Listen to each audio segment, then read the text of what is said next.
በእናንተ ቀጠና በርካታ አካባቢዎች የምትንቀሳቀሱባቸው ቀጠናዎች አሉ። ሰሞንኛ ወታደራዊ እንቅስቃሴያችሁ ምን ይመስላል? አሁን ላይ ያላችሁ የውጊያ ሌሎቹም ሁኔታዎችን በተመለከተ እሱንን ሰፋ አድርገ በመግለጽ እንጀምር እስኪ። እንዴት ናችሁ? በምን ሁኔታ ነው ያላችሁት? እንቅስቃሴያችሁ ምን ይመስላል? እሺ፣ አመሰግናለሁ በላይ። ያው እንግዲህ የኢትዮ ኒውስ እንግዳም ስላደረከኝ ቀርቤ ሀሳባችንንም ለታጋዩም አጠቃላይ ለኢንተርናሽናል ኮሚኒቲውም ጭምር እንዳካፍል ስለጋብዛችሁ በጣም አመሰግናለሁ። ያው እንግዲህ እንደሚታወቀው የአማራ ሕዝብ የህልውና ተጋድሎ ላይ ይገኛል። ከዚህ ጋር ተያይዞ አንዱ የአማራ ጠቅላይ ግዛት የሆነው ወሎ ቤት አማራ በርካታ ተጋድሎችን ትንቅንቆችን እያደረገ ያለበት ሁኔታ ነው ያለው። ከዚህ ጋር ተያይዞ ያው እንደምታውቀው በባለፈው ጊዜያቶች ጀምሮ ምናልባት በኋላ ወደ በጥያቄ ትመጣበታለህ ብዬ አስባለሁ ከአንድነቱ ጋር ተያይዞ ከዛም በፊት በርካታ ትንቅንቆች እየተደረገ ያለበት እስከ ዛሬው ዕለት ድረስ በበርካታ የወሎ ቤት አማራ ቀጠናዎች ወደ 6 ኮሮች ነበሩ። በአንድነቱ ወደ 5 ኮሮች ሆነዋል። ምዕራብ ወሎ አንድ ኮር አለ፣ ልጅ ኢያሱ ኮር አለ፣ ደቡብ ወሎ የአምባሰልና አጠቃላይ እየተንቀሳቀሰ ያለ ምስራቅ አማራ ኮር 1 እና ኮር 2 አሉ። ግዙፉ ላስታ አሳምነው ኮር አለ። ሁሉም ተጋድሎ ላይ ነው ያሉት። በርካታ ትንቅንቅና ተጋድሎ ላይ ነው ያለው። እስከ ዛሬው ዕለት እንግዲህ በአሰቃቂ ሁኔታ በግፍ ራያ አላማጣ ጥሙጋ ከተማ ላይ የአብነት ተማሪዎችና አንድ ትልቅ አባት የድጓ መምህር ጭምር አቃጠናው ላይ ሰፍሮ በሚገኘው ልዩ ዘመቻ ክፍለ ጦር ወይም ኮማንዶ ክፍለ ጦር ማለት ነው አሰቃቂ የሆነ ግፍ እና ጭፍጨፋ ተፈጽሞባቸዋል። ከሌሊቱ 10 ሰዓት እስከ ንጋት ማለት ነው። በትምህርት ላይ ባሉበት እየተማሩ ባሉበት ሁኔታ ነው ከቦ የጨፈጨፋቸው። በዚህም ትልቁን አባት ጨምሮ የአብነት መምህር መርጌታና ተማሪዎቻቸው ማለት ነው አርበኛ። አዎ እንደዛ ነው። እየተማሩ እያስተማሩ ባለበት ትልቁን አባት ጨምሮ ከእነዚህ ከ10 እስከ 14 ዓመት እድሜ ያሉ ታዳጊ ህጻናቶች ናቸው። ወደ 5 አካባቢ የተሰዉ ወደ 4 የተሰዉ 4 የቆሰሉ አሉ። በርካቶች ደግሞ ቀጠናውን ለቀው ደብዛቸው የጠፋበት ሁኔታ አለ። ያው ይሄ ይታወቃል። አላማው የኔ ባይየለውም የሚጠብቀው የለም። የእምነቱ አባቶችም በፍርሃት ቆፈን ውስጥ ታፍነው ተውጠው ያሉበት ሁኔታ ነው ያለውና ምናልባትም ሙስሊም ክርስቲያኑ በዚህ ትግል ነው ይድናል ብለን የምናስበው እንጂ የብልጽግናው ስርዓት ብልጽግና መር ጥፋት ቀርጾ አዋጅ አውጆ እየሰራ ያለበት ሁኔታ ነው ያለውና የዛ አንዱ አካል ነው። የሞቱት ሙተዋል፣ የቆሰሉት ቆስለዋል። የተረፈው ደግሞ ደብዛቸው ጠፍቷል። ይሄ ደብዛቸው እንዲጠፋም አንዱ አላማ ስለሆነ ይሄ እስከሆነበት እስከ ዛሬው ዕለት ድረስ በበርካታ የአማራ ክልል የወሎ ቤት አማራ ቀጠናዎች ከከተሞች ውጭ ከተሞች በጣም የወረዳና የዞን ከተሞች ውጭ በርካታውን በዙሪያው ያሉ የገጠር ቀበሌዎችን የገጠር ከተሞች ታዳጊ ከተሞችን ጨምሮ ተቆጣጥረን እያስተዳደርን ያለንበት ሁኔታ አለና በርካታ ትንቅንቆች እየተደረጉ ያሉበት ሁኔታ ነው ያለውና ይህንን ይመስላል። ከዚህ ጋር ተያይዞ ያለው በጣም አመሰግናለሁኝ። ምናልባት የአማራ ፋኖ በወሎ ቤት አማራ የመርጦ ዲክላሬሽን ወይም ስምምነት የአንድነት ጉባኤ የተደረገበት እንደሆነ በኋላም ደግሞ በአንድ ወር በኋላ ይመስለኛል አመራሮችን እንደገና በዚሁ በመጣው በመርጦ ዲክላሬሽን ወይም ስምምነት መሰረት እንዳደራጃችሁ በመግለጫ ማሳወቃችሁን ተመልክተናል። ይህንን በተመለከተ እኛም በሚዲያችን ዘግበናል።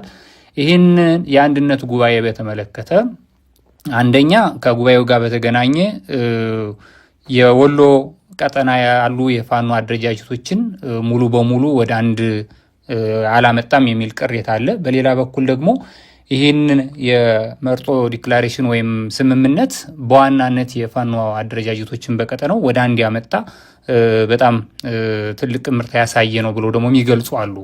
እናንተ ግምገማችሁ ምን ይመስላል? ከዚሁ ጋር ተያይዞስ ያመጣችሁት ስኬትና የገጠማችሁ ፈተና አለ ወይ? ከዚህ ከመርጦ ስምምነት በኋላ አመሰግናለሁኝ በላይ ጥሩ ጥያቄ ነው። ያው እንግዲህ የመርጦ ስምምነት በታሪካዊቷ ባለ ትልቅ ታሪክ ናት። የጉባላ በመርሳ በሀርቡ ስር የምትገኘው መርጦ ከተማ ጥር 14 ስምምነቱ የተደረገው ከጥር 14 በኋላ ከመርጦ ዲክላሬሽን ላይ ስምምነቱን ፈጥረናል። አጠቃላይ ወሎ ውስጥ የሚንቀሳቀሱ የፋኖ ኃይሎች ወደ አንድ የሚመጡበት ከተወሰኑ ከሁለት ክፍለ ጦሮች እና ምናልባት ሻለቆች ምናምን ሊኖሩ ይችላሉ። በፈንታው ሙሀቤ ስር በኮሎኔል ፈንታው ሙሀቤ ስር ከሚመሩት ከሱ ውጭ ሌላው ሙሉ ለሙሉ 99% ወደ አንድ የመጣበት ስምምነት ነው። ከዛ በመቀጠል ደግሞ አምባሰል ላይ ባለፉት 2 ዓመታት የነበረውን የቀድሞው ምስራቅ አማራ ፋኖ የአሁኑ የአማራ ፋኖ በወሎ ቤት አማራ በርካታ አመራሮቹ ሸዋም ድረስ እንደነበሩ ይታወቃሉ። ከሁሉም ቀጠናዎች ተሰባስቦ እዛ ቦታ ላይ የተገናኘንበት የ2 ዓመቱን የትግል ሂደት የገመገምንበት የ2 ዓመቱን ስል ብዙ ጊዜ ይህንን የህልውና ትግሉን 1 ዓመት ከ8 ወር ምናምን ያደርጉታል እና በዚህ በቀድሞ ምስራቅ አማራ ፋኖ በአሁኑ የወሎ ቤት አማራ ማለት ነው ሚያዝያ 1 2015 ዓመተ ምህረት ነው በይፋ ግልጽ ጦርነት ውስጥ የገባ ነው ከብልጽግናው መንግስት ጋር። ከሚያዝያ 1 ጀምረ ስቆጥረው ኦሬዲ 2 ዓመቱ እየመጣ ነውና ከዛም በፊት በህግ ማስከበር ስም በርካታ ውጊያዎች ነበሩ ከመከላከያ ጋር ነበሩ እና ውጊያው እንዳያድግ የመከላከያ ከፍተኛ አመራሮች ስራ ይሰሩ ስለነበርና ይፋ ሳይወጣ ስለነበር ነው እንጂ ቀደም ብሎ ነው የተጀመረው ውጊያውና ያን ስለምናስብ 2 ዓመቱን እየገመገምን የነበርንበት ያመጣውን ምርታ ከ75% በላይ ስኬት ስለሆነ ምንም ያጣነው ነገር ስለሌለ የአማራን ህዝብ በሰልፍ ከመጠየቅ ሁሌ ሙሾ ከማውረድ የፖለቲካ ትጥቅ ትግል እንዲያካሄድ ጥላቶችን በሚገባቸው ቋንቋ እንዲያጫውትና እንዲያነጋግራቸው ያደረግንበት ሂደት ነው የነበረውና እሱን በደንብ ከገመገምን በኋላ አሁን ያለንበት ነባራ ሁኔታም ገምግመን ወደፊት ምን መስራት አለብን የሚለውን አስቀምጠናል። ከየካቲት 2017 ዓ.ም መባቻ ጀምሮ እሱን እየሰራን የነበረው አምባሰል ላይ እንግዲህ ያው ግሸን ማርያም ከተከበረ በኋላ ጥር 21 ማለት ነው የካቲት መግቢያ ጀምሮ ይሄንን አደረግን። ከሁሉም ማዕዘናት ነው ከ6 ኮሮች መጥተዋል። የምዕራብ ወሎ የነበሩት 2 ኮሮች ወደ 1 ኮር መጥተው የኮር አደረጃጀቱን እየሰራን ያለንበት ሁኔታ ነው ያለው። 5 ኮሮች አሉ አጠቃላይ ወሎ ላይ። ያንን በደንብ ገምግመን አመራሩን ያዋቀርንበት በተለይ ደግሞ ከመከላከያ የመጡ ከፍተኛ መኮንኖች ኮሎኔሎች ጭምር የነበሩበት ሁኔታ አለ። እነሱን በመሪነት ደረጃ በተማሩት ባጠኑት በልምዳቸው ልክ አመራርነት የሰጠንበት እነሱን አይቶ ደግሞ ሌላው ለመምጣት በር ከፋች የሆነ ሂደትም ነበርና እሱን አድርገን በበርካታ እግረኛ ሰራዊት በሄሊኮፕተር በድሮን በጀት ጭምር በርካታ ትንቅንቅ ያደረገበትና እግረኛ ጭምር የተማረከበት ጠላት እና ይህንን ለማደናቀፍ ደግሞ እሱ እስከ ጀት ድረስ ተጠቅሞ እንደሚታወቀው አምባሰል ጅጎዶ የሚባል ታዳጊ ከተማ ላይ በጀት ሙሉ ከተማዋን የጨፈጨፈበት ወደ 5 ቀንቡላዎች የተጣሉበትና በርካታ ህፃናቶች ጭምር ከየትኛው ብሔር እንደተፈጠሩ በውል እንኳን ያፍ መፍቻ ቋንቋቸውን የማያውቁ ህፃናቶች ጭምር የተጨፈጨፉበት በህፃናቶቹ በግፍ መጨፍጨፍ ደግሞ አባት ራሱንም ጭምር ያጠፋበት በርካታ ግፍ የተፈጸመበት ግን ደግሞ የወጣንበት ትግል ይሄ ስለሆነ ይሄን ለማስቆም ስለሆነ እንደ ፋኖ ታጥቀን የወጣ ነው። ያለውን ሁኔታ ዋጥ አድርገን ብዙ ነገሮችን ዋጥ አድርገን አሞታችንን ክትት አድርገን እየታገልን እንደሆነ ይታወቃል። ያንንም ሁኔታ በዛ ልክ አይተን የመለኩሴ እናትም ጭምር ቤት ሳይቀር በጥቃቱ ሳይሆን ሆን ተብሎ በሳት የነደደበትም ሁኔታ የነበረበት ሁኔታ አለ። እሱን ሁሉ መራራ ሁኔታ ውጠን ሁኔታውን በስኬት አጠናቀን ስኬት ሲባል ሀዘኑ በጎን እንዳለ ደስታውም ትግሉም ደግሞ ስለማይቀር በትግሉ ስለሆነ ያ ሀዘን የሚቀረው ያንን ያደረግንበትና ከፍተኛ ስኬት ያስመዘገብንበት አንድነት ያመጣንበት በአንድነቱ ደግሞ በርካታ የወሎ ታጋይ ወደዚህ ትግል የመጣበት ከዛ በዘለለ ደግሞ ሙሉ ለሙሉ አልያዙም የሚባለው ያው መቼም ታውቀዋለህ የሰው ስብስብ ነው። ሰው ደግሞ እንዴት ነው ይታወቃል። እና የአማራን ትግል ደግሞ መሰረት አድርገው እንደ መስፈንጠሪያ እንደ ስልጣን መቆናጠጫ አድርገው ሁሌ የሚጠቀሙበት ኃይሎች ደግሞ ገንዘብ ተጠቅመው ሴራ እየሰሩ ያሉበት ሁኔታ በእነዛ ህፃናቶች ደም የሚነግዱ ምናልባት ትግሉንም ያራዘሙ ያጓተቱ ኃይሎች ደግሞ አልመጣም በሚል በሚዲያቸውም ጭምር ለአማራ ህዝብ ይታገሉ የአማራን ህዝብ ይታገሉት የማይለዩን ሚዲያዎችንም ጭምር ተጠቅመው በርካታ ሴራ የሚሰሩ አካላቶች ወደ አንድ አልመጣም ሁሉን አላካተተም የሚሉት ነገር አለ። ያልተካተቱ 2 ክፍለ ጦሮች ነበሩ በፈንታው ሙሀቤ ስር እንደነገርኩ በኮሎኔል ፈንታው ሙሀቤ ስር እነሱን ደግሞ በሰላማዊ መንገድ ያመጣንበት ራሳቸው ወደው ፈቅደው መግለጫ የሰጡበት ከዛ በዘለለ ግን ቁስለኛ ጭምር ጥቃት ይፈጸም እንደነበረ ሲገልጹ የነበሩበት ሁኔታ እጅግ በጣም የሚያሳዝን ነበርና ያን ሁሉ ተቋቁመን ፀሐይ መውጫ ላይ አስከብቦ ራሱ ኮሎኔል ፈንታው ሙሀባው ከነ ጄኔራል አሰፋ ቸኮል ጋር እየተሞዳሞደ የራሱን ቤት ምሽት 4 ሰዓት አስከብቦ እሱ ከወጣ በኋላ ልጆቹን አስከብቦ ግን ድራማ ሰርቶ ያስበላቸውን ወጣቶች በግድም ቢሆን ማሰባሰብ ለኛ ጽድቅ ነው። እንደ መሪ ታሪካዊ ኃላፊነት አለብን። መሪዎች ነን። ያን የማድረግ ግዴታ አለብን። ልጆቹ ግን በሰላማዊ መንገድ እየመጡ ወደ እውነተኛው ታጋይ ወደ ዋርካው ምሬ ወዳጁ የተካተቱበትና አማራ ፋኖ በወሎ ቤት አማራ ትግሉም ታጋዩም ወደ አንድነት የመጣበት እግዚአብሔር በሚያውቀው በጣም በከፍተኛ ሁኔታ ስኬት የተቆናጠጥንበትና ስኬት ያገኘንበት ሂደት ነው የነበረው። አጠቃላይ ይሄንን ይመስላል የነበረው ሁኔታ በላያ። እንግዲህ አርበኛ አበበ ከዚህ ከኮሎኔል ፋንታሁን ሙሀቤ ጋር በተገናኘ አንደኛ ቀደም ሲል አብራችሁ እንደነበራችሁ በአማራ ፋኖ በወሎ ከዛ በኋላም በኮሮችም ሳይቀር የአንድነት ጥሪ ሲተላለፍ እንደነበረ እናስተውላለን። በሁለታችሁም በኩል በኮሎኔል ፋንታሁን ሙሀቤም በእናንተም በኩል በጋራ መሆንን እንደምትፈልጉ ነው በአደባባይ የምትገልጹት። አሁን ከገለጽክልኝ አንጻርም በእናንተ በኩል ያለውን የገለጽከው እንዳለ ሆኖ በእነ ኮሎኔል ፋንታሁን በኩል የሚገለጸው ደግሞ ከውጊያ በኋላ በቂ ረፍት እንኳን ሰራዊታችን ሳያገኝ ወንድም በምንላቸው አደረጃጀቶች ችግሮች ተፈጥረዋል የሚል ነው።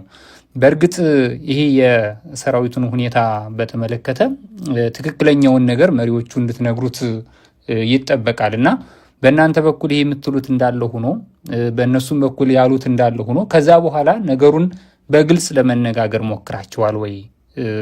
ምናልባት በሌሎቹም ሰዎች አጋዥነት ወይም አቀራራቢነት ወይም በራሳችሁ መንገድ ለተመሳሳይ ዓላማ እንደሚታገል አካል ይህንን ጉዳይ በተመለከተ ከኮሎኔል ፋንታሁን ጋር የመገናኘት የመነጋገር እድል ነበራችሁ ወይ አበባ?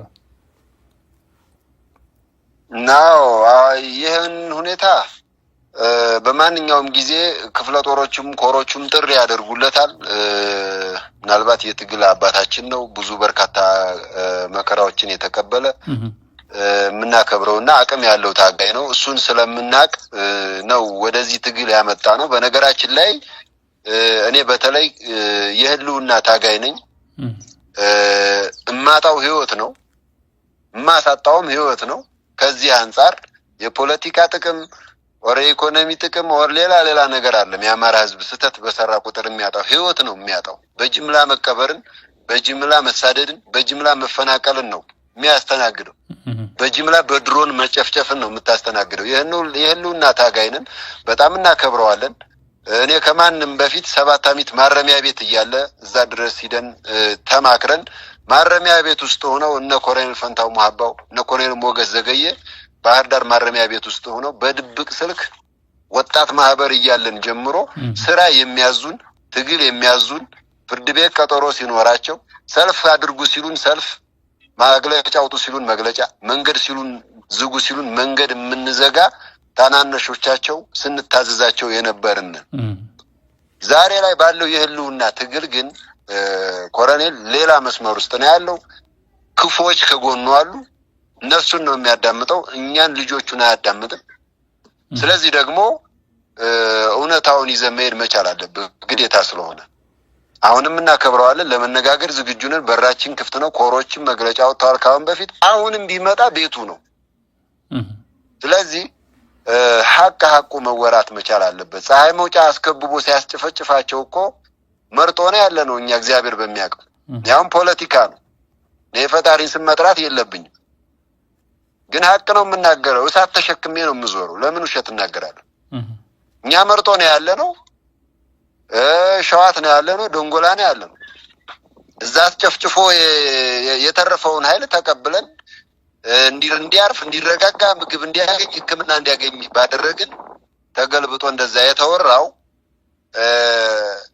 የአማራ ፋኖ ሁለት አደረጃጀት ቢፈጠር ምን ችግር አለው የሚሉ ኃይሎች ናቸው። ሁለት እንዳይሆን አንድ እንዲሆን ስላደረግን አላደረግንም እንጂ አስገድደንም ወደ አንድ ማምጣት ይገባናል። እንደ አማራ ህዝብ መሪነታችን፣ የአማራ ህዝብ ታጋይነታችን የህልውና ታጋይ እንደመሆናችን መጠን ማለት ነው። እሱን ግን አላደረግንም። እንደዛ መሆን አለበት ብዬ ግን አምናለሁ። ህይወት ነው የሚያጣው ብያለሁ። በቃ የአማራ ህዝብ ገንዘብ አይደለም የሚያጣው፣ ወይም ሌላ ነገር አይደለም የሚያጣው፣ ስልጣንም አይደለም የሚያጣው፣ የህይወት የሚያጣ ህዝብ ነው በጅምላ። ስለዚህ እሱንም ብናደርግ የሚከፋ አይደለም። አሁንም የትግል አባታችን መሪያችን ነው። በማንኛውም ሰዓት ቢመጣ እሱን የመቀበል ግዴታ አለብን። በዛ ደረጃ ነው ያለው ነገር።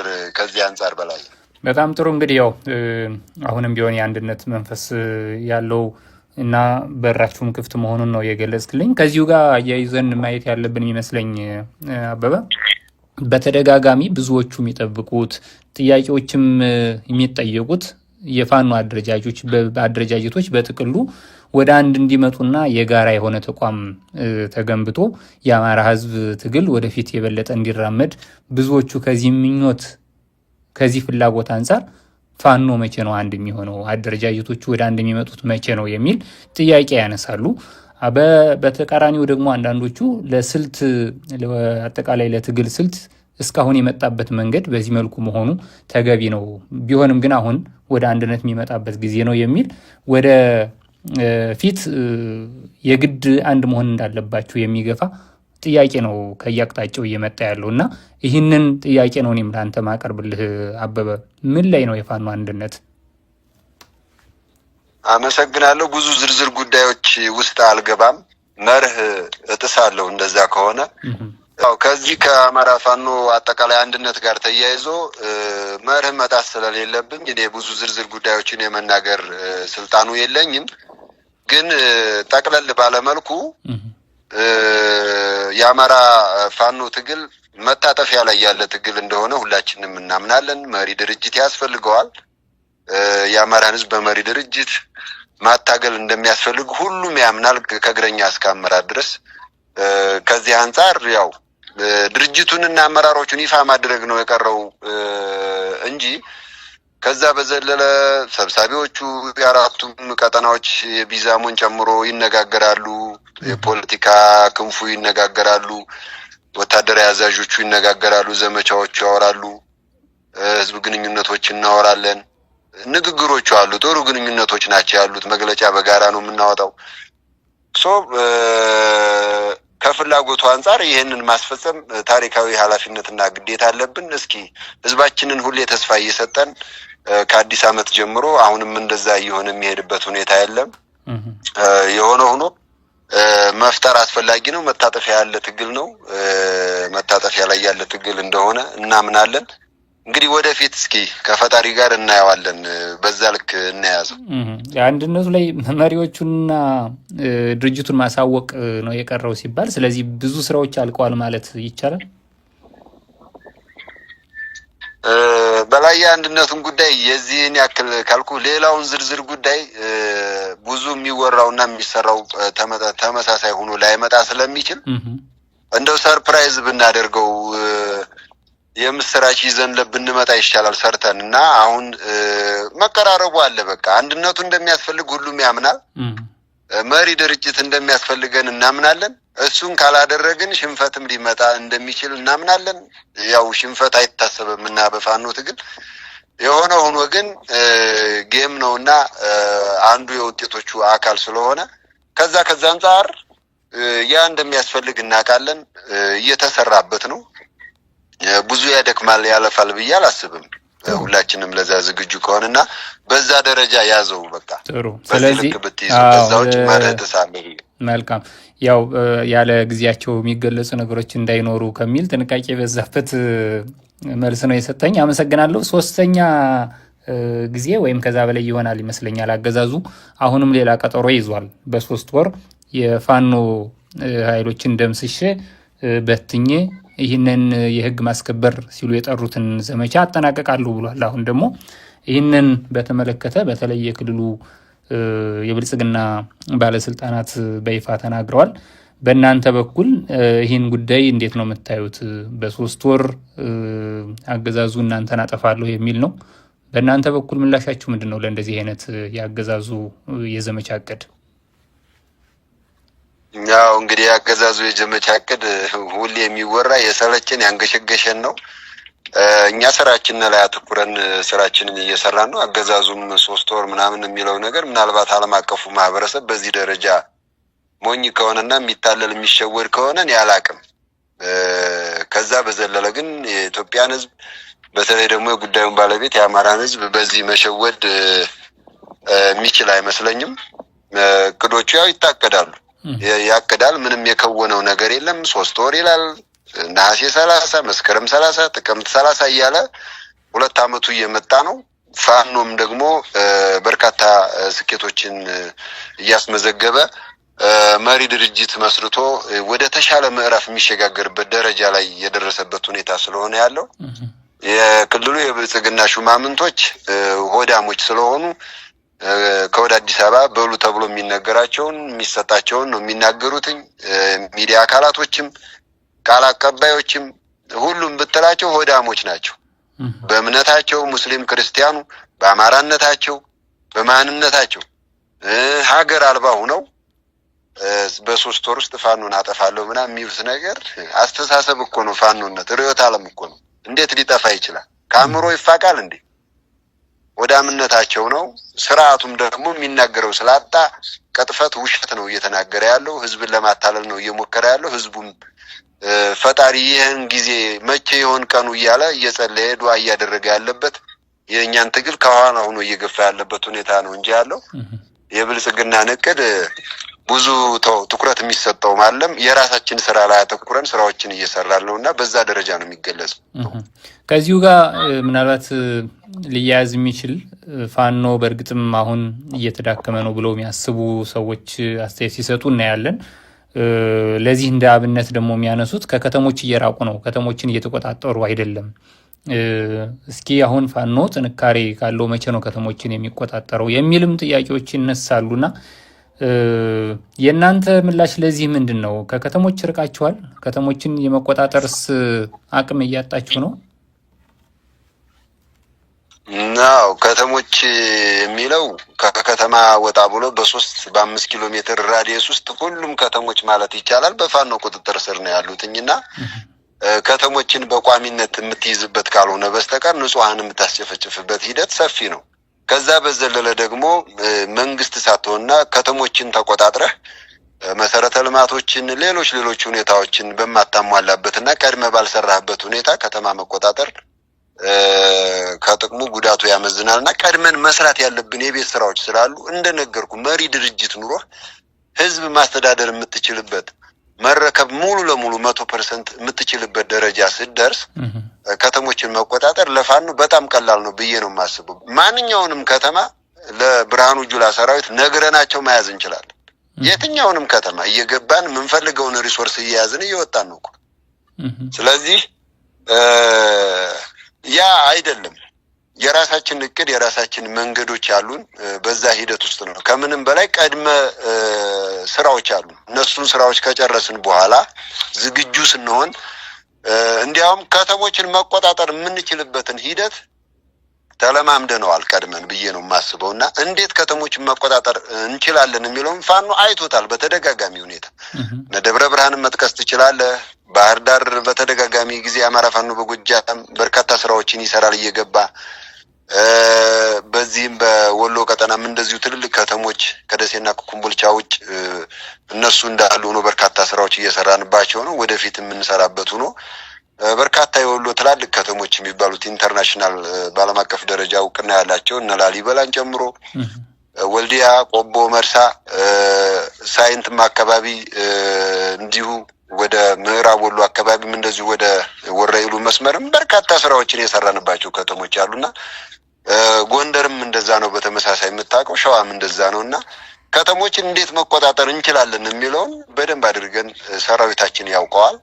ፋኖ በደንብ አድርጎ ያውቀዋልና ቀድመን መስራት ያለብንን ስራዎች ሳንሰራ ወደ ከተሞች ልንገባ አንችልምና ጠላትም አንዳንድ ጊዜ በእሱ እቅድ አትገባለት ስትቀር አንዳንድ እንደዚህ አይነት አጀንዳዎችን ይልካል እንጂ እውነታው ይታወቃል። በዚህ በገለጽኩልህ ልክ ነው። ስለዚህ ወደ ከተሞች እንድትገቡ ያገዛዙ እቅድ ነው ማለት ነው፣ ፍላጎት አለው ማለት ነው። ምናልባት ወደ ከተሞች ብትገቡ አሁን ባለው ሁኔታ ጠቀሜታው ላገዛዙ ነው ማለት ነው። እንደዛ ነው የፋኖ ግምገማ? እንደዛ አይደለም ግምገማው። ስለ ጠላት ጥቅም ብዙ አያሳስበንም። ስለ ራሳችን ጥቅም፣ ስለ ህዝባችን ጥቅም ነው። ነግሬሃለሁ እኮ በድሮን በጀቶች የሚጨፈጭፍበት ሁኔታ አለ። 30 ደቂቃ፣ 1 ሰዓት፣ 2 ሰዓት፣ 2 ቀን፣ 3 ቀን፣ 4 ቀን ይዘነው ከዛ በኋላ ደግሞ ለሌሎች ቅድመ ስራዎች አሉን ብያለሁ። እነዛን ሳናጠናቅቅ ከተማ መግባቱ ብዙ ጥቅም የለውምና ወደ ከተማ ስቦ አስገብቶም ውጊያ ለማድረግ የሚፈልግበት ሂደት አለ። ዋናው ዓላማው ህዝብንም በመጨፍጨፍ ያስጨፈጨፋችሁ ፋኖ ነው የሚለው በጣም እየሰራበት ያለ በድሮንና በጀት ጭምር እየመታ ያለበት አንዱ ሁኔታ ስለሆነ የራሳችንን መንገድና የራሳችንን ስራዎች ነው የምንሰራው። የጠላት ጥንካሬና ደካማ ጎን ምንድነው የሚለውን እናውቃለን፣ እየሰራንበት ነው። ከዛ በዘለለ ግን ወደ ከተሞች እንድትገባና ጭፍጨፋ መፈጸም እንደሚፈልግ እናውቃለን። ስለዚህ ከተሞችን ሙሉ ለሙሉ ተቆጣጥረህ ህዝቡንም ደግሞ ከጠላት ጥቃት የምትከላከልበትን ሁኔታ ከሰራና ካመቻቸህ በተለይ ደግሞ መሪ ድርጅት ያልኩ ድርጅቱ ሲፈጠር በርካታ ነገሮችን መስራት ትችላለህ። በርካታ ስራዎችን መስራት ትችላለህ። ዓለም ያውቀዋል። ፋኖን ትግል ዓለም ከዚህ በላይ ትኩረት ይሰጠዋል። አንድ አይደሉም አለ እየተባለ ነው ያለው። አንድ ስንሆን ትኩረት ሲያገኝ በርካታ ስራዎችን መስራትና ውጤቶችን ማስመዝገብ የምንችልበት ሂደት ስላለ በድርጅት ደግሞ ምን ይሰራሉ የሚለውን ያው ሁላችንም ስለምናውቀው እሱን ከመስራታችን በፊት ከተሞችን ሙሉ ለሙሉ የመቆጣጠር እቅዶች አይኖሩንም። መጀመሪያ ቅድመ ስራዎች ይኖሩናል። እነዛ ስላሉ ነው እሱን ለማለት ፈልጌ ነው። ግልጽ ነው። የአማራ ፋኖ በወሎ ቤት አማራ በስፋት ከሚንቀሳቀስባቸውና በብዙ ቀጠና ከተቆጣጠረባቸው ቀጠናዎች መካከል እኛ እንደ ሚዲያ ካለን መረጃም መረዳት የምንችለው የላሊበላ ቀጠና ይገኝበታልና በላሊበላ ቀጠና በተለይ ደግሞ ቡግና ወረዳ በጣም ብዙዎቹ በብዙ ሺዎች የሚቆጠሩ ሰዎች ከረሃብ ጋር በተገናኘ ስቃይ ላይ እንደሆኑ በመገናኛ ብዙሃን ተጋልጧል። እኛም ኢትዮ ኒውስም እንደ ሚዲያ ቀድማ ይህን ጉዳይ በማንሳት መረጃው አለና በእናንተ በኩል በዚህ በያዛችሁት ቀጠና ይሄ በመሆኑ የሚጠበቅባችሁ ኃላፊነት ይኖራል። በአገዛዙ በኩል ደግሞ በተደጋጋሚ እርዳታ ወደ ቀጠናው እንዳይገባ በከተሞች አካባቢ መንገዶችን በመዝጋት ይህንን ህዝብ ስቃይ ያራዘመ ነው የሚል ወቀሳም ሲቀርብበት ነበር። የእርዳታ ድርጅቶችም እንዳይገቡ አድርጓል በሚል ሁኔታዎቹ አሁን ባለው ሁኔታ እናንተ እንደ ድርጅት የተጠናከረ መረጃ ስለሚኖራችሁ የሰብአዊ ሁኔታው ምን ይመስላል? አሁን ላይ እርዳታስ እየቀረበ ነው ወይ ለእነዚህ ወገኖች?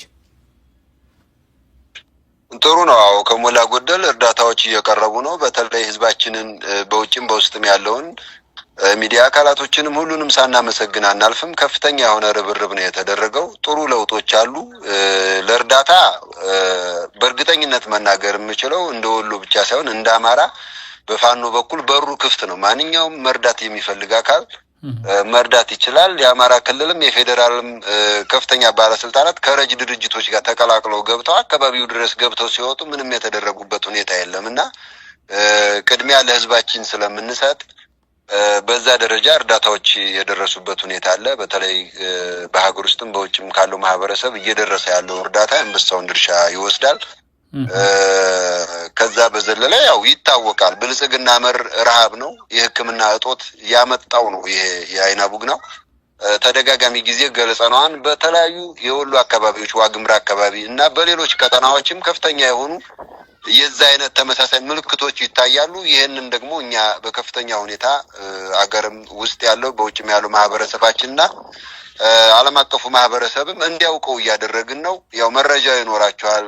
መከላከያ በኮማንድ ፖስት ደረጃ ከከተሞች ላይና የገጠር ቀበሌዎችን መቀመጫው ከተማ ስለሆነ ለምሳሌ ቆቦ ከተማን ባነሳለህ የቆቦ ከተማም የራያ ቆቦ የ47ቱ ቀበሌዎችን መቀመጫው የወረዳው ቆቦ ከተማ ላይ ነውና ከቆቦ ከተማ ውጭ ወደ ተለያዩ የገጠር ቀበሌዎች መድኃኒት እንዳያደርስ በኮማንድ ፖስት ታግዷል። የጤና ኃላፊዎች የጤና ባለሙያዎች ኢንተርናሽናል ህግ ነው እጃቸው ላይ ያለውን ማንኛውንም አይነት መድኃኒትና የሕክምና ቁሳቁስ ለሚመለከተው የህብረተሰቡ ክፍል የማድረስ ግዴታ አለባቸው። እሱን እንዳያደርጉ ኢንተርናሽናል ህግ ነው ብያለሁ። ሰብአዊነትም ጭምር ነው። የሰው ልጅ ሰው ሆኖ በመፈጠሩ ሊያገኘው የሚገባ መብት ነው። ሕክምና እስካለ ድረስ ጥበቡ፣ አቅሙ፣ እውቀቱ እስካለ ድረስ ሊያገኘው የሚገባ ጉዳይ ነውና ይህንን እንዳያገኝ በኮማንድ ፖስት አግዷል። እየደወልን የጤና ተቋማት ኃላፊዎችን ስንጠይቅ በኮማንድ ፖስት አግደናል፣ እንረሽናችኋለን እያሉን ነው፣ ማድረስ አንችልም በሚል በዚህ አመት ከመስከረም ጀምሮ ከዛም በፊት የነበረ ነው። በየትኛውም ቀጠና ገጠር ላይ ጤና ኬላዎችም ይሁን ጤና ጣቢያዎች ላይ ምንም አይነት የመድኃኒት ግዥም አልተፈጸመም። በጀቶቹ ለጦርነት እየዋሉ ነው። የእርዳታ መድኃኒቶችም ጭምር እየደረሱ አይደለም እና የአይናቡግናው በሌሎች አካባቢዎችም ጭምር ምልክቶቹም እየታዩ ነው። ይሄ የሕክምና እጦትና የአልሚ ምግብ እጥረት ነገ በተመሳሳይ በሌሎች ቀጠናዎችም ላይ ችግሩ ሊፈጠር እንደሚችል ማሳያ ነው፣ እየተፈጠረም ነው። ካነሳሊ ጥያቄ አንፃር ግን ያው ተያያዥነት ስላለው ነው ያነሳው። ተገቢ ነው። እንዲያውም ብዙ ጊዜ ይህንን በተመለከተ ልክ አሁን በምትገልጸው አግባብ ሌሎች አካባቢዎችም ችግሩ እንደዚህ የከፋ መሆኑን አገዛዙ መድኃኒትና ሌሎች መሰረታዊ ነገሮችን በፋኖ ይዞታ ስር ወዳሉ አካባቢዎች የማይልክ መሆኑን ይህን ያህል መረጃው በእናንተ በኩል እንደዚህ በአመራሮች በኩል ሲገለጽ ብዙም አናደምጥም ነበርና በተገቢን ያነሳው። እንዲያውም ብዙዎቹም ይመስላቸው ልክ እንደ ላሊበላ አይናቡግናና ከዚህ ቀደም ቋሪት ጎጃም አካባቢ በፋኖ ይዞታ ሙሉ በሙሉ ያሉ ናቸው በሚል ይህንን እንደከለከለ እንጂ በሌሎችም አካባቢዎች ችግሩ እንዳለ እንደዚህ አልተገለጸም ነበርና በስፋት መግለጽ ጥሩ ነው። ምናልባት ለሚመለከታቸውም አካላት ከዚህ ጋር ተያይዞ በላይ መታወቅ ያለበት ከዚህ ጋር ተያይዞ አንድ የምጨምር ነገር ምንድነው፣ ሙሉ ሰሜን ወሎ እንደዛ አለ፣ ደቡብ ወሎ ምዕራቡም ተመሳሳይ ነው። እንደኛ እንደ ወሎ ቀጠና አሁን ለምሳሌ የአማራ ፋኖ በወሎ ቤት አማራ አንድነቱን ልንሰራ ወደ አምባሰል በሄድንበት ጊዜ አምባሰል አካባቢ እዛ ጊሸን አካባቢ ያሉ ጤና ጣቢያዎችንም ለማየት ሞክሬያለሁ። ማህበረሰቡ ለምግብ ያለውን እህሉን እየሸጠ በግል ክሊኒኮች ነው የሚታከመው። የግል ክሊኒኮችም ጭምር ወደ ገጠር ሕክምና ቁሳቁስ ይዘው በሚሄዱ ጊዜ ለፋኖ ልታደርሱ ነው በሚል አያስገቡም እና በጣም በኮንትሮባንድ ነው የሚገባው። በውድ ዋጋ ነው የምትገዛው እና እኔ በአጋጣሚ የሕክምና ላቦራቶሪ ባለሙያ ነኝ፣ ብዙ አመት ሰርቻለሁ፣ አውቀዋለሁ እና በጣም በሚያሳዝን ሁኔታ በ50 ብር በ40 ብር የምትገዛቸው መድኃኒቶች 450 ብር ጭምር እኔ ራሴ ገዝቼ ያረጋገጥኩትን ነው የምነግርህና እንደዛ አይነት ሁሉ ችግሮች አሉ። ይሄ ማህበረሰብ ያን እንዴት ይችለዋል? አንዳንድ ከስርዓቱ ጋር ቁመዋል ብሎ ምናልባት ሰራዊታቸው የሰፈረበት አካባቢ ላይ በግድም ከፋኖ ጋር ያልሆኑ እድሉን ያላገኙት አካባቢዎች ላይ መድኃኒት ሊያስገባ ይችላል። ያንን ለቃጠና ምለቆት ሲወጣ ከዛ በኋላ ግን መድኃኒት የሚገባበት ሁኔታ የለምና እኔ ምናልባት ትንሽም ብትሆን ሙያው ላይ ስላለፍኩበትና ስለማቀው አሁንም ሙሉ አማራ ክልል በሚባል ደረጃ በእርግጠኝነት መግለጽ ስለምንችል መድኃኒትም የሕክምና ቁሳቁስም እንዳይደርስ ተደርጓል። ኢንተርናሽናል ተቋማቶችም ወደ አገር የሚያስገቡት ነገር ከከተሞች ውጭ ፋኖ በተቆጣጠረባቸው አብዛኛዎቹ 90% የገጠር ከተማዎችና ቀበሌዎች የሕክምና ቁሳቁስም መድኃኒትም እንዳይደርስ ተደርጎ ያለበት ሁኔታ ነው ያለውና ዋግምራና አይናቡግና ያየነው የሕክምና እጥረትና አጠቃላይ ረሃብ በብዙ ቀጠናዎች ሊከሰትበት የሚችልበት ሁኔታ በጣም ሰፊ ነውና ይሄንንም አያይዤ ልግለጽልህ ብዬ ነው። በጣም አመሰግናለሁ። ያው ተገቢ ነገር ነው። ምናልባት ይህን በተመለከተ ቀደም ሲልም ለማንሳት እየሞከርኩ ነበረ። የሚመለከታቸው አካላት ይኖራሉ። በእንዲህ አይነት ጉዳዮች ላይ የሚሰሩ መንግስታዊ ያልሆኑም ድርጅቶች የፋኖ ጥሪና ልታደርጉ የምትችሉት ነገር ምንድን ነው? ለምሳሌ በእናንተ ቀጠናዎች እንዲህ አይነት ሰብአዊ እገዛዎችን ማድረግ ለሚፈልጉ አካላት ምን መልእክት አላችሁ? እናመሰግናለሁኝ። እንግዲህ ከዚህ ጋር ተያይዞ እንደ ፋኖ አጠቃላይ ለሀገር ውስጥ የሚሆን ለውጭ ተቋማት መንግስታዊ የሚሆን መንግስታዊ ላልሆኑ ረጅ ድርጅቶችም የፋኖ በሩ ክፍት ነው። እርግጠኛ ሆኜ መናገር የምንችለው ስለ ወሎ ቀጠና ሳይሆን ስለ መላው አማራን ብናገር እውነታ ስለሆነ ለእርዳታ ህዝቡን መደገፍ ለሚፈልግ በሕክምናም ይሁን በተለያዩ ሁኔታ ፋኖ በሩ ክፍት ነው። የሰላም የጸጥታ ሁኔታዎችንም ያመቻቻል፣ የደህንነት ስጋቶችን ይቀንሳል፣ ወይም ደግሞ ሽፋንም እንሰጣለን፣ ሙሉ ጥበቃ የምናደርግበት ሂደት ነው ያለው እና ይሄንን እያደረግን ነው። እስካሁንም አሁንም እናደርጋለን። አይና ቡግና ላይ አድርገነዋል። ይሄንን ዋግምራ ላይ ተደርጓል፣ ወደፊትም የሚደረግ ነው እና የእርዳታ ድጋፎች በራችን ክፍት ነው። ዓለም አቀፉ ማህበረሰብም ያለውን ሁኔታ ከብልጽግናው መንግስት ጋር ሳይሆን ገለልተኛ ሆኖ ጉዳዩን ክልሉ ድረስ መጥቶ በማየት ሊደርሱ የሚገቡ ዓለም አቀፍ እርዳታዎች፣ ድጋፎች፣ የሕክምና ቁሳቁሶችና መድኃኒቶች ወደ ክልሉ እንዲያደርስ የሚል መልእክት አለን። ለዚህም ደግሞ ቀና ምላሽ ሰብአዊነትም ስለሆነ ዓለም አቀፍ ሕግም ስለሆነ እሱን ሁሉ ጠብቀን ለህዝባችን የሚደርሱ ማንኛውም አይነት ድጋፍ በራችን ክፍት ነው። ተባባሪም እንሆናለን እና ይህንን ነው ማስተላለፍ የምፈልገው መልእክት።